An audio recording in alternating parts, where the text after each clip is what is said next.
Eric B's Daily Vlogs. Welcome, everyone. It's the Daily Podcast and the Daily Vlog with your host, me, Eric B. Today, we have a special guest in TAC from the Fox new TV series, The Cleaning Lady.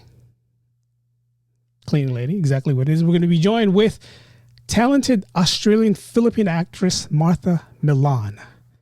All right, guys.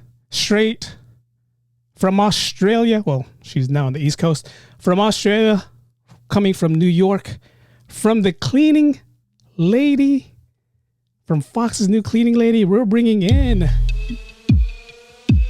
You got the Cleaning Lady tune going on right there. We have the talented, the beautiful Martha Millan with us today. That was such a great intro. Thank you. How are you doing, Martha? How's everything going? Really great. Excited to be here, Eric. Oh my God. I was just telling everyone who's watching, there's going to be more filtering in as soon as they're getting off work. I know there's a couple people who are watching while you're supposed to be driving home. You guys be safe while you're driving home. You guys can listen and watch it later on. And there's a few people commuting off BART. But guys, we have, again, like I said, the talented Miss Martha Millan with us today to talk about not just the Cleaning Lady, but we want to talk about and reach in and talk about her acting career, how she got into acting and all that. So Martha, like I do with all my guests here on the show, please introduce yourself. Hi, Eric. Well, I'm Martha Millan. I play the role of Fiona De La Rosa in Fox's new series, The Cleaning Lady. I am Filipino. I was born there. I'm Australian as well. I was raised in Australia, but I am a New Yorker at heart. So It's pretty much me in a nutshell. Oh man, how long? Okay, so I was reading your bio page. If you guys want to follow Martha, go on marthamillan.com. She has there's gorgeous pictures of her up there, has a rundown of all her videos and her movies that she's done. We'll also plug all her other social media account later on. But it said you live in Australia, Sydney. How long did you live in Australia before you said, I'm moving to the mainland? I'm moving to the, where everything is. Yeah, no, well, I moved from the Philippines when I was 4 years old and then pretty much grew up in Australia. I mean, I'm still Australian at heart. Nice. Obviously, you can tell my accent is still there. Love it. And I was there up until the age of maybe 19. Okay. Oh my God. Yeah, for a while. I left at a young age and, I was kind of thinking back and forth of whether to move there, especially after being accepted at the American Academy of Dramatic Arts, to New York, excuse me. Yes. But yeah, it's my teenage life or my preteens and stuff like that, all in Australia. But honestly, yeah, New York is my home, and I learned a lot about life here. Hey, they said if you can make it in New York, right, you can make it anywhere, right? If you can make it there, you can make it anywhere. It's a song somewhere, right? Yes, Martha. I mean, yeah, it's definitely that kind of place where it's just you got to step up or step out. Yeah. It's the only reason why I haven't been in New York yet, because I'm kind of a little intimidated, and a lot of people is like, if you can handle San Francisco, you can handle New York. And I'm like, no, I'll be in New York one day. One day I'll be in New York. It's not going to be tomorrow. I think, San Francisco definitely has a quality of New York, but I think, just the pace is very different. Yes. I think the mentality is quite similar in that sense and the nuances, but yeah, pace is New York has its own pace. Yeah. You can't compare it to any other city in the world. And it's funny you mentioned that because we have, and I can count with 10, all 10 fingers. I know people who are from San Francisco that are now living in New York. And I know New Yorkers who are now living in San Francisco. And, yes. It's all right, I guess it's if you can survive in San Francisco, you can survive in New York. Yeah, no, one of my sister's good friends, or my friend as well too, she was here for many years and she's Filipino as well and lived in New York and then moved back to San Fran because that's where her family's at and everything too. Yes. So I know that there's a big Filipino culture, and home base in San Francisco as well. So yeah, I think you can pretty much feel at home there. Yeah, there used to be a big home base south of San Francisco is a little city called Daly City. Back growing up in the days, we gave it the little name Little Manila because it was all Filipinos that were living there. And then the housing market kind of went up, and a lot of the Filipinos now moved to like Sacramento area.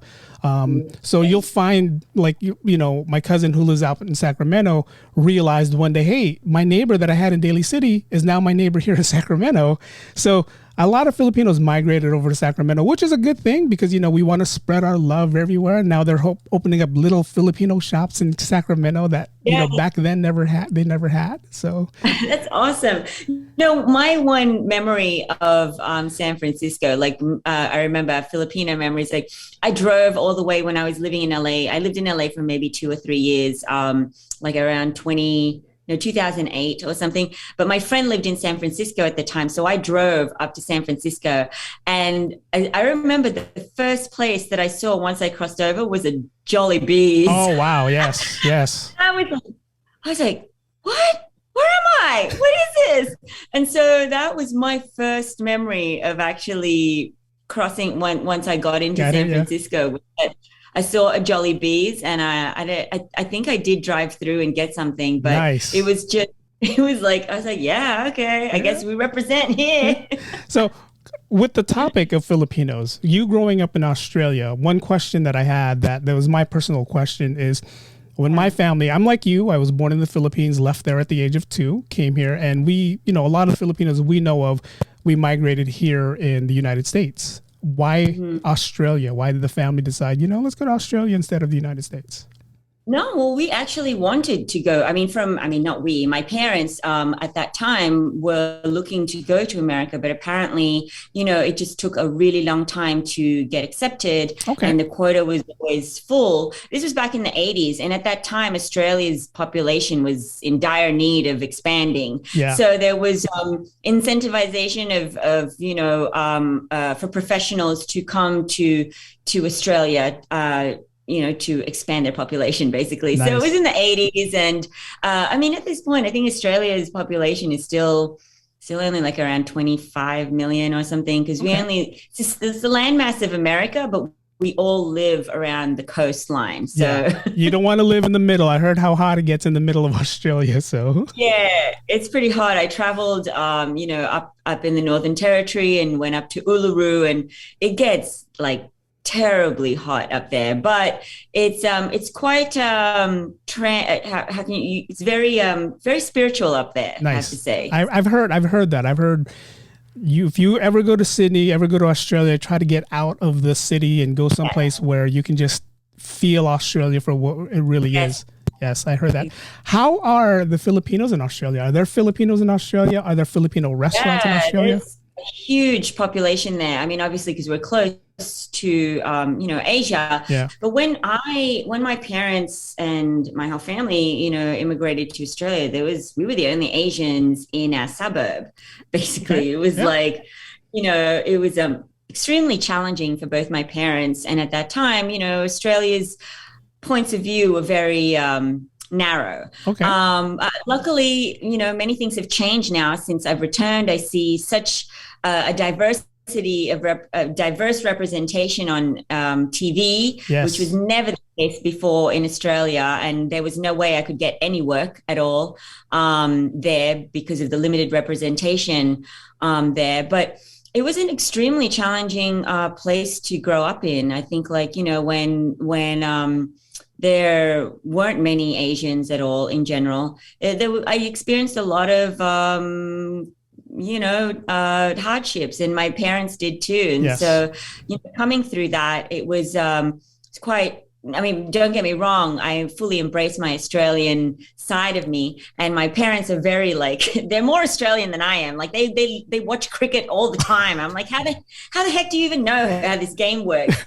But growing up, there were many challenges of how to immerse in such a culture that didn't accept or wasn't very open to accepting the new progression and expansion of different cultures in their country. I totally agree with you. And, you know, this is something you and I can talk about later on, but yeah, I totally agree with you. And to see that progression from what you just said to where you are now, I mean, you know, again, I'm going to give you a round of applause because, you know, when I first saw The Cleaning Lady, and I told you yesterday when we did that quick chat, was I wasn't planning to watch it. I wasn't going to watch it at all. I said, okay, it's just another TV show that's going to show us that the females are going to be the heroes. And I told you, I totally embraced that. But there were so many shows that's going out like that right now. So I want to throw a big shout out to my friend Larry Swift, who's been my friend forever.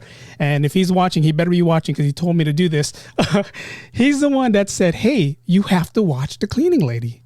And I said, why? And at that point, episode 1 just came out. Episode 1 came out, so I didn't really miss anything. And he goes, I said, why? And he goes, because they have your people there. And I said, what's my people? He goes, I think they're Filipino. So I said, sure enough, you know, I went on demand. I said, let me go watch the show. Larry said he's watching. Larry Swift, thank you for watching. There you go. Your name's on there. I said, let me go check this out. And that first episode of The Cleaning Lady, I was like, wow, they're representing us. Yeah. And only certain Filipinos would understand some of the things your character was saying. And I was like, wow, I definitely have to watch the show. I'm addicted to it, but we're going to get to that towards the end because like I said earlier and what I said yesterday, I want to talk about your acting career and what got you into The Cleaning Lady. So the first question, honest question, everybody asks these questions. What got you into acting? I was, graduating from high school. I was about to go into the University of Sydney, pretty much not knowing what I wanted to do. I mean, of course, like my parents, I was supposed to go either into business, law, or something very practical. Something very stable. Something very Filipino, right? Very Filipino, know, and well, I think like just in general, they want stability for me. But I did a play as I was graduating from high school, Oscar Wilde's play, The Importance of Being Earnest, and I just fell in love. I got hooked. Nice. I was quite just lost in university, and I just said I'm going to take a year off. And my mother was very adamant on just making sure that I was applying myself to something and not just, as Joe Coy would say, gallivanting around. Yeah. gallivanting around. And so I said, fine, I'll take acting. I'll do some acting. And she just was not expecting that response at all. So I did get into the summer program at the LA American Academy of Dramatic Arts. But then when I traveled to New York to visit my family here, I fell in love with the city, and I actually got accepted to their program here Nice. At the New York American Academy of Dramatic Arts, which is the original American Academy. So that's just kind of how things started. And, my parents were hoping, obviously, for me to go back to university. And I mean, after I graduated from the American Academy of Dramatic Arts, I started booking work straight away, whether it was commercials. I was modeling when I was much younger. Yes. And then my first actually big gig in acting was playing in American Adobo, yep. which was so ironic that, it was like a Filipino movie directed by Luis Guillan. And, I didn't know how big the stars were on the show. And my parents were just like, do you know who Christopher De Leon is? Yeah. Yeah. So that's how it started, kind of thing. Yeah, you played the role of Candy there, and your dad was Christopher De Leon in the movie. I did watch a couple clips of that just the other day, and I was like, wow, you were in this. It was one of those movies when it first came out. Everyone's like, hey, you got to watch this, and I was like, okay, I got it. I watched a little bit of it, and I didn't know it was you. And this was back in 2001 when it was released, right? And then now I'm watching, I'm like, wow, she had a pretty crazy scene in there. Yeah, and it's funny. It's ironic now that I think about it. I was the rebellious teenager daughter of Christopher De Leon in that, and now I'm playing the mother with my rebellious son. Chris. So it just shows how long I've been doing this. It comes back around. How was it working with a Filipino legend like Christopher De Leon, and you also work with Dina Bonavi in that film. Yeah. And they're honestly, icons in the Philippines. No, I'm sorry. Say that. Yeah, they're Filipino icons. I had no idea. I mean, I was quite ignorant, obviously, because, I told my parents I'm actually doing a movie with some Filipino stars. Do you know them? They're like, what? You're working with Christopher De Leon and Dina Bonavi and Loris Guillan is directing, and I just was like, yeah. And of course, at that time, I was very young. I was like, yeah, it's the job, Yeah.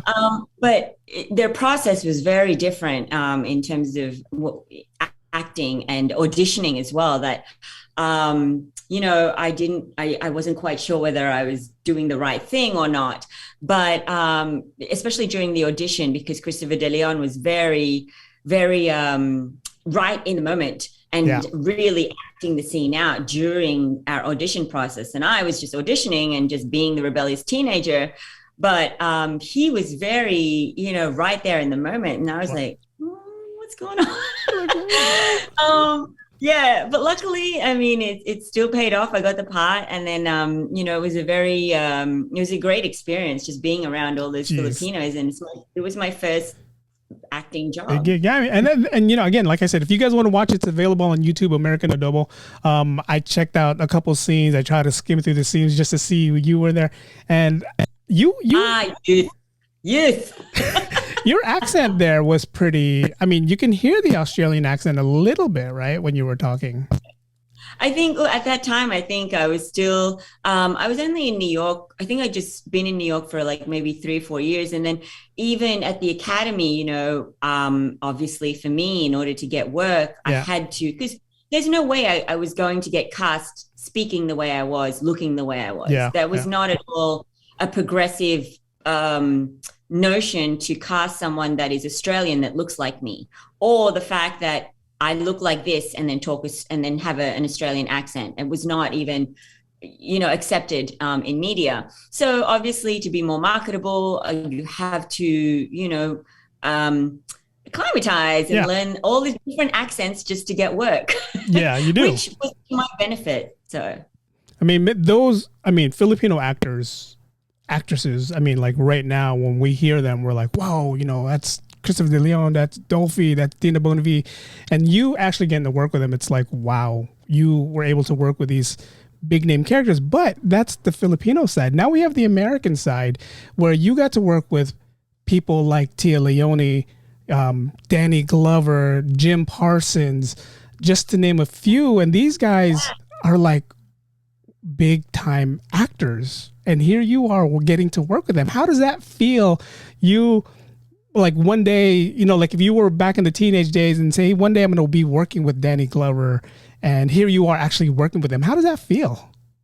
Eric, you don't understand. Like, for me, first and foremost, it was always just about, I just need to work, you know? Yeah. Back in the day, it's like, I got to pay rent, I got to pay this, But I was just so fortunate to be on incredible shows where I have worked with such incredible, like, amazing actors that I would never have dreamt to be in the same room with. Like, obviously working with Danny Glover, he was Lethal Weapon to me, in that sense. I was like, so, I guess I do get starstruck, because even working with, Lou Diamond Phillips is going to be in episode 4.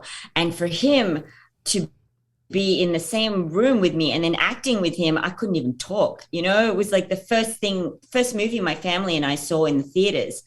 Working with Tia Leone, Jim Parsons and Maggie Gyllenhaal.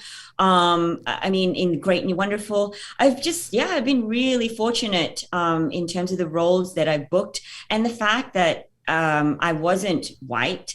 I wasn't completely in the sense of just Asian. I was not Asian enough or too Asian.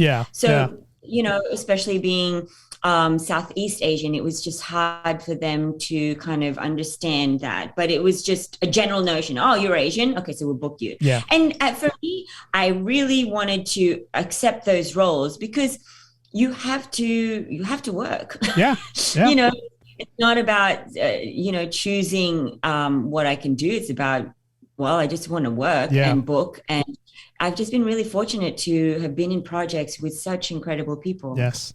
And it's a good topic that you bring up, because I did, the few guests that I had that were Filipinos, when I asked them questions like, when they cast you, but you're going to have to play, you know, a different type of Asian and not Filipino, how were you with that? And the answers were all the same, exact same answer you just said. It was a job. It was something that I had to embrace.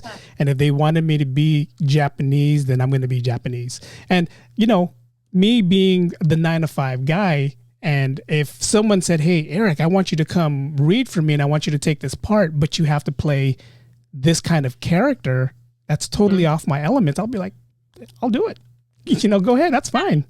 I think it's about, you know, just focusing on the positive side of, you know, getting work. Yeah. Also, you know, getting the exposure, meeting people, and people getting to know what you can bring to the table as well, so that you have, so that you open more doors for yourself. Yes. And I think, you know, as being in that position where there were very far and few between roles for Asians in general, anyway, you really didn't have a choice. It was just about just, you know what? Yeah, but I'm going to bring you the best that I can, and it's going to work. Yes. Yes. You know, but so also, I'm so like, grateful to all those shows that really highlighted that. The Great New Wonderful with Jim Parsons, Maggie Gyllenhaal, the director Danny Liner, who unfortunately has passed away. He was the first director that really embraced the fact that I had an Australian accent, and that I, even despite the fact that I, you know, was Asian. And he's like, can you do an accent? I was like, what? I'm actually from Australia. So it was the first time that a director really embraced everything that I was. And it was so rewarding and very, you know, just gratifying for me to actually just play me. So, you know, if there's any producers or directors that are watching right now, or if they watch this in the future, they should do a movie about Filipino Australians, so you don't have to get rid of the accent and just keep the accent. I mean, I'd be watching it right away. You know, if it was a Netflix original, or even if it was in a movie theater, I'm watching it. Well, yeah. I mean, I think if you think about it, Filipinos are all over the world. We are. Like, we are in every country, you know, because we do leave the country in order to provide for better opportunities for our families.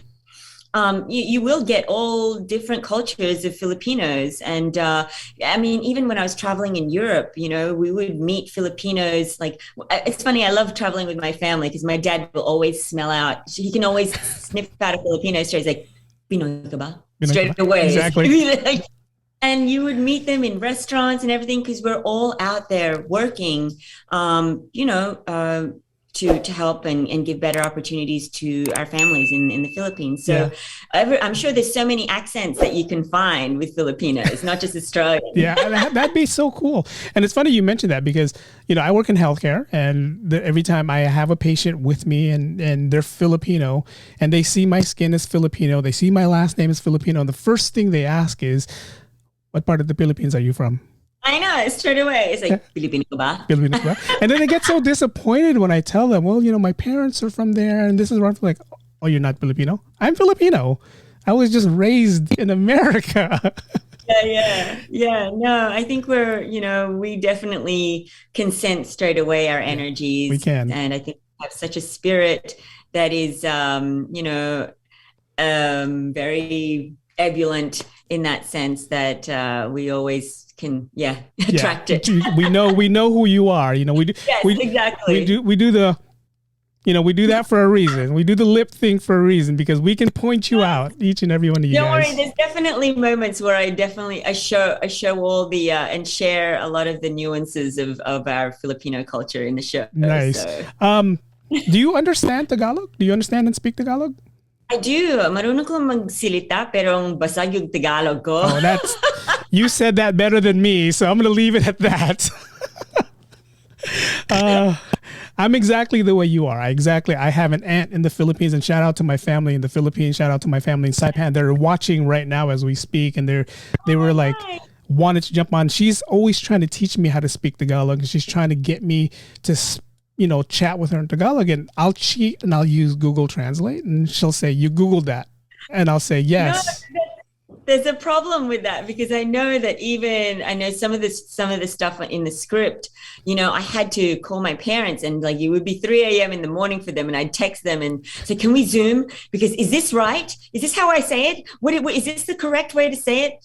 And so, yeah, my parents would translate certain things and confirm whether they were correct. Oh, they've helped me so much throughout my career with the Tagalog roles that Yeah. I've gone for, the Filipino roles. Yeah. I mean, it's to see, for us, like you said, we saw Lou Diamond Phillips in his earlier roles. He's always playing something other than a Filipino. We watched him in La Bamba. He was playing Richie Valens, and we've seen him in other roles where he was playing other than a Filipino. And for him to actually start coming around playing Filipino roles, embracing the Filipino culture, it's like, wow, thank you for embracing us, who we are. And when this show, The Cleaning Lady, came out, like I said, there was a lot of Filipinos. I mentioned this to you yesterday. There's a lot of Filipinos who can relate with what your character is going through, coming to America, working the odd jobs just to help your family, support your family, whether they're here in America or in the Philippines. That right there, it's like, again, just the writers for The Cleaning Lady and for them to embrace the Filipino culture was like, wow, thank you. I mean, I say thank you to them because to me, that's deep in our Filipino culture. We do everything that we can to get our families, to take care of our families. We'll take whatever jobs we want. I remember my dad taking jobs.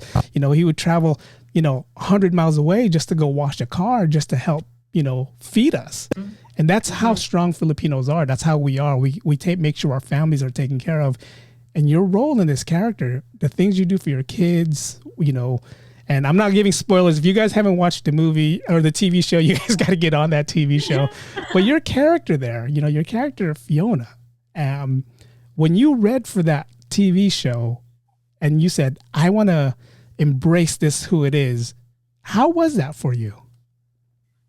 I mean, it was incredible just reading a script where one of the lead roles was actually Filipino. And then the fact that they were centering that family dynamic in the Filipino culture. So, I just am so grateful eternally to Miranda Kwok, who developed the series and really wanted to, put the Filipino culture and really fought for the Filipino culture to be represented on the show. And Melissa Carter, who's the showrunner, both of them have really beautifully shaped this in a way that it's just represented on all fronts, not just Filipino, but just as many cultures as they can, through the writers to the producers to the directors, obviously the cast. I mean, it's just, it's a really incredible and historical feat. I mean, it's the first time a network primetime show has put a Southeast Asian lady as at the forefront as Elodie Young, who is so, again, I can't even tell you how amazing she is in this show, and just her talent and her vulnerability just is so empowering to watch as a woman as well. So it just in all aspects of representation, diversity, they've really explored that. But going back to what you said about Lou Diamond Phillips, where, he's only embracing the Filipino culture now. But, if you think about it back then, like the only roles at that time weren't any Filipino roles. So obviously it's about just taking whatever role is there. And if it's believable enough, of course, we're going to take a job. But there is this beautiful evolution right now that's happening where representation on all fronts of all cultures are now being explored, that you don't have that even writers are kind of willing to just kind of be more malleable to who you are, like what happened with Elodie, because originally that first leading role was for a Filipino woman, and there were a few recastings, etc., situations, but Elodie came in and just knocked it out of the park. But what I love about what Melissa Carter and Miranda Kwok did was just embrace who she was, and that she's Cambodian, but she can still also live in the Philippines. And Miranda Kwok really fought for the fact that she still wanted it to be, Filipino cultured center. Like, nice. So, I mean, it works out. I mean, when her character is a doctor in the Philippines, and, I mentioned this to you yesterday when we chatted, is you have a lot of Filipinos who are like that, who are, they have a profession in the Philippines, but when they come to America, it's either, one, they can't get here legal status right away. So they have to take these little odd jobs. And again, the writers, they did it exactly the way. It's not fictional whatsoever. It's exactly the way, not just the Filipino cultures, but other cultures are as well. We come here, we'll do what we can, we'll do the legal things that we need to do, and we'll get the odd jobs that we need to get. And I love the way the writers did that. But what I love about the show is you're getting a different storyline yourself. It's like, Elodie has her storyline with what she's doing, her little jobs that she's doing, but you and the family storyline, I mean, that's really deep as well. Yeah, I think it really focuses on the family side. And this is where, for me, it was like, let's take away all the labels of whether you're undocumented, you're cleaning lady, or a mobster. When it comes down to it, it's all about, what am I going to do for my family? How are we going to survive? Yes, we're in a situation, but this is because I want to give you better opportunities. I want you to have better than what I had, So I really grounded my choices and really focused on the fact that I was a mother first and foremost, a single mom as well. Yes, I'm undocumented, but in terms of a mother, I just want to provide for my children and protect them. And that's the same dynamic, obviously, with Elodie. Her situation is extreme. Both of ours are extraordinary situations, being undocumented and the fact that her son is also dying. We obviously are operating at a high elevated stakes that our instincts as mothers are just amplified. So it's, I think that's obviously a tribute to the writers who have just given us such rich characters and amazing circumstances, but it's still grounded. And Melissa Carter used to say that to me. It's like, they're grounded in their choices. And I said, I don't understand what grounded means. Yeah. It means that they're believable, even though you're working as a cleaning lady for a mob, or you're undocumented and you're dealing with all these situations. If you take it all away, it's still just about the family. It's about, what are you going to do for the family? What do you love your family? How far will you go for them? Yes. So I think that's the essence of the show as well. Not even just in my world, but in Armand's world, in Hayek's world, you see all the essences of loyalty to family, of what they've done, the sacrifices they've done to kind of attain their power or empowerment. A coworker of mine wanted me to ask you this question. So this is a coworker question, not my question. They said, please, how is it working with Adon Catan, who plays Armand Morales, and keep a straight face? Because she says, not me, he's the hottest guy on TV right now. Well, this is my problem, is I don't get to cross over in that world. Oh, that's right. And that's why it's like, whenever I see Aiden Canto, who's, as everybody can see in his performance, he's incredible in this show. And the chemistry between him and Elodie is like, it's fire. Yeah. I mean, even me, when I'm watching it, I was like, oh my God, what's going to happen next? Even though I know exactly what's going to happen next. Yeah.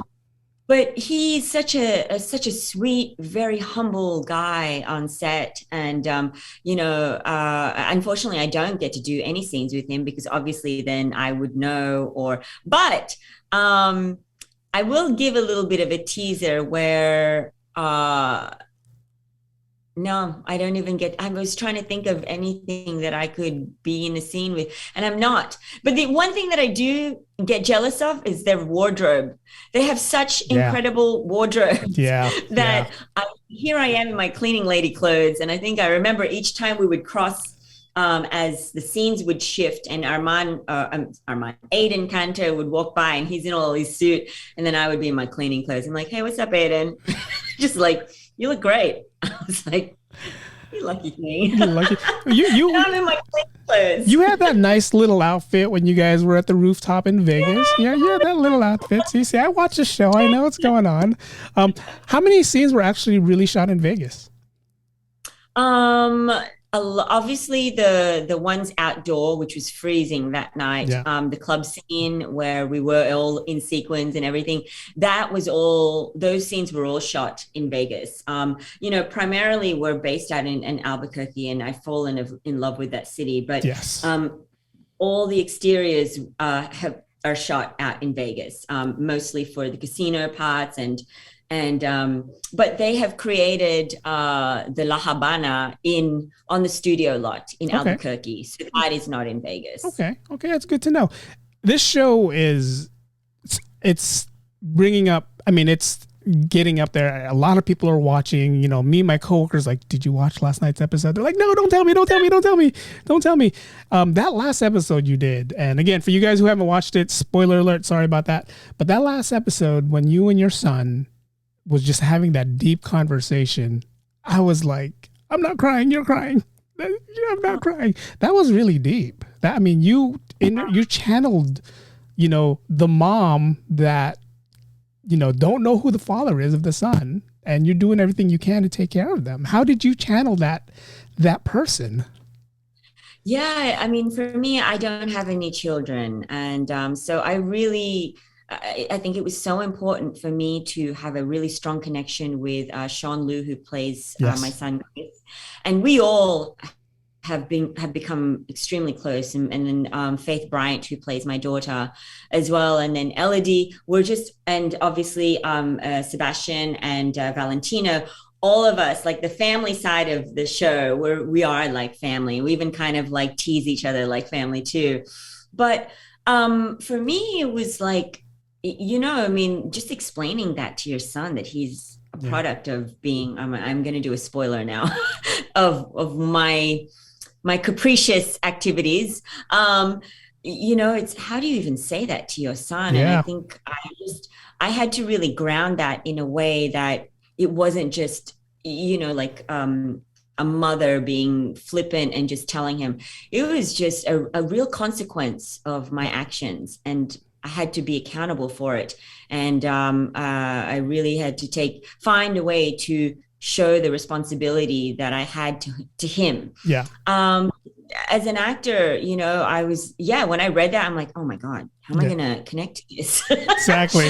I was like, oh my God, I don't even know how I connect to this. But, when you do that, I think you have to create certain circumstances, imaginary, that is not even written in the script, that really brings about a true and authentic emotion of real remorse. Yes. And so that process for me is very personal, but I just had to trust it and hope that it worked that day, and it was great.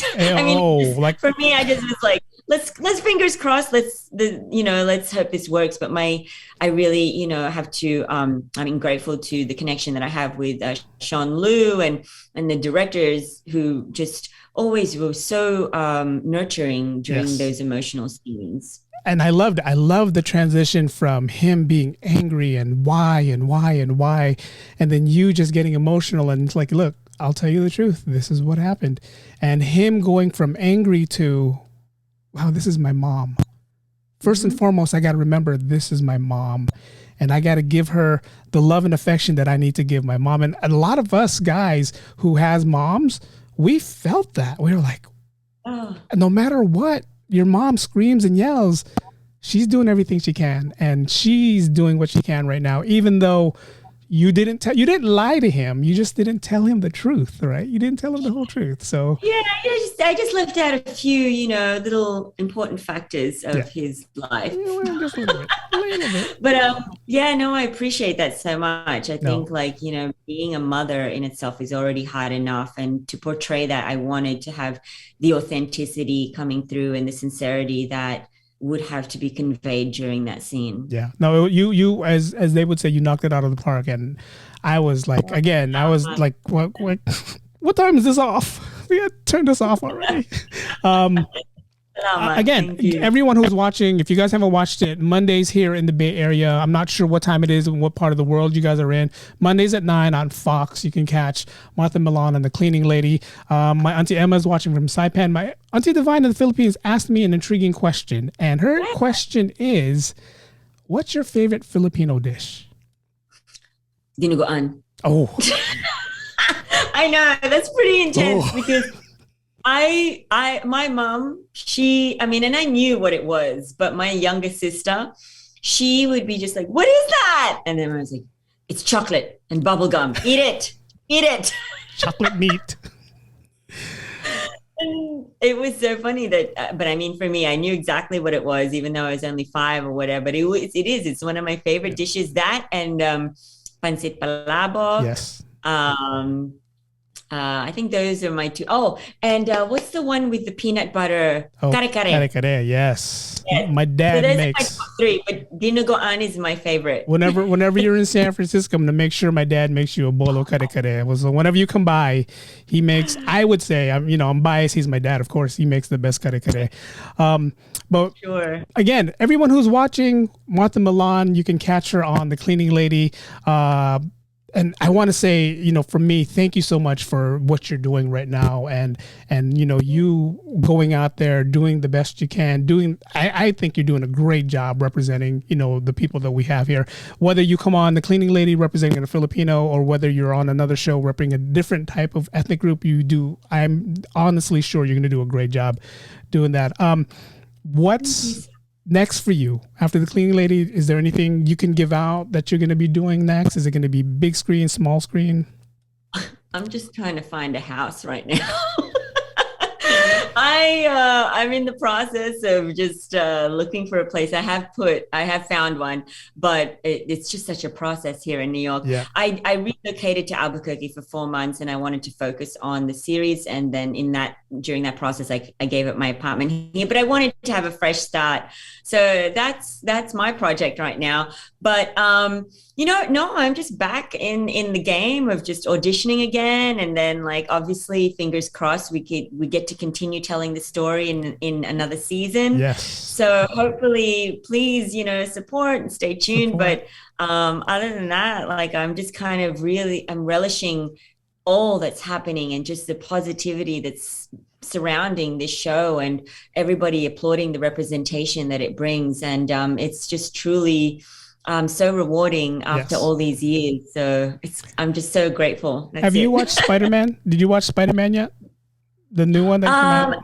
Not the new one yet, Okay. because I have to catch up on my Spider-Man. Okay. But not the new one. Okay. So I am going to watch that though. Watch that, because I know Wait, I watched the one before it, because there's a Julian Bataclan. Yeah. Jacob Batalanya. Yeah. But no, yes. the Filipinos are represented really well in that movie, so definitely watch it. And again, thank you for coming on. Thank you for jumping on. Thank you for being here. You can catch her again on The Cleaning Lady on Fox here in the Bay Area. Again, you guys look at your local listings, what time it is. marthamillan.com. You can catch all her stuff on there. Also on IG, Martha Millan NYC is her Twitter, or is her IG. Her Twitter account is at Milan_NYC. So if you guys want to catch her, reach out to her. I would say you're the sweetest person in the world, because when I reached out to you, and I need to throw a shout out to your PR group, Lillian Park. If she's watching, whenever I emailed them, hey, this is what I want to do, this is when I want to do it, and the only conflicting time was the time. You were in New York. I didn't want you staying up late. I know it's 3 hours different. So that was the only thing. So I had to okay, I can do it at this time. But, but again, shout out to your PR group. They're remarkable. They're amazing. Yeah. Lillian, Emma, and Liza, they're incredible. Yeah, I had a quick chat with Lillian yesterday after we did our little conversation, and again, shout out to them for doing an amazing job on everything that you do. Them getting back to me and moving forward, I wish you nothing but great success in your career. And again, thank you again for representing, us, the Filipinos, you're not only representing the Filipinos, you're representing the Australians that are Filipinos in Australia. I'm pretty sure they're going to be like, hey, where's Australia? Can you do a mate? A what? Can you do a mate? You know, the Australian, come here. Oh no, you want me to start talking like this? Yeah, I can start talking like this, mate. No worries. All right. I love it. Martha, thank you. I just got back from Australia, so it's right there. So Nice. It's all good. Is your family still there? Mom and dad are still in Australia? Yeah, mom and dad is still there. They don't want to migrate over here? No, they live on the beach. Why would they want to come in the middle of like in the middle of like dirty city kind Mom of situation? and dad, when I go to Australia, I'm coming to your house. We're hanging out. Please do. Please do. They'll have a lot of salsa dancing for you to do. Oh, whoa. Again, Martha Millan, you can catch her on The Cleaning Lady Mondays here in the Bay Area, 9:00. Go ahead and definitely watch her. Martha, thank you so much for coming on. Thank you for being who you are. And again, I hope this is just one of many conversations you and I will have moving forward. Whenever you want to jump back on the show, whenever there's things you want to talk about, like a new project, like I tell all my guests, you're more than welcome. You're always invited. You can be part of the show from now on. So whenever you're here, whenever you're in town, you want to reach out. Again, my dad is watching. He's like, guy, she wants me to make kare kare when she comes here. Ay, nako, Jesus. Don't worry. I have mamacitas. We can just put a mamacita. There you go. There you go. All right, guys. This is Martha Millan again. Catch her on The Cleaning Lady Mondays here. And Martha, thank you so much. Good luck in the future. Good luck with your career. And thank you for jumping on. It was my pleasure, my honor having you here. Maraming salamat. Thank you so much. Salamat. Really Mabuhay. Have this all right platform to elevate us. Thank you. We will chat soon, and thank you for jumping on. And I know you're busy. You got a busy schedule. I told your group that I'll try to keep you on under an hour, so I'm trying to keep my promise. So thank you so much. Have a great weekend. Oh, before I go, someone asked, football fan? Are you a football fan? Of American football? Yeah. American football. No, yeah, I'm sorry. I American football. I know a little bit. Okay. Yeah, why? That question is out the window then, so don't worry about it. If you're an American football fan, I had a question for you, but if you said, then no, yeah, that question is going to be irrelevant. Irrelevant question from now on. Martha, thank you so much for jumping on. Thank you for your time. Thank you. And again, good luck in the future. And I can't wait to watch the next episode of The Cleaning Lady. It's going to be a good one. Yes. Phillips is on too. Oh my God, I can't wait. Every time I see him, I just say, Ricky, not my Ricky. Martha, thank you so much. Have a good night over there in New York. Thank you. You too, Eric. All right. Have a great one. Thank you. Bye-bye. Oh, man. Martha Millan. Martha Millan. How cool was that, guys? We had Martha Millan on here, on the show. Lovely lady. Talented actress. I'm glad I didn't get to all your questions. Sorry, guys. She was on a time crunch and I didn't want to keep her on. But thank you guys for watching. Thank you guys for jumping on the Facebook live show. Thank you guys for watching. Thank you guys for jumping on the Facebook live that I had with Martha Millan. I hope you guys enjoyed the show. Hope you guys enjoyed everything that we had. She was very entertaining. She again knocked it off the ballpark. If you guys want to catch her again, The Cleaning Lady on Fox Mondays at 9:00. Definitely watch her. And then watch American Adobo, watch all the other shows she's on. Again, she's on, I got to pull up my cheat notes here. She was on Madam Secretary. She was on the show called The OA, The Great New Wonderful. She plays good roles in those shows. So definitely go watch that. But thank you guys for watching. Thank you guys for being on. Thank you guys for your support. I'm done. Thank you guys for watching, guys. Live stream is ended. Go in peace.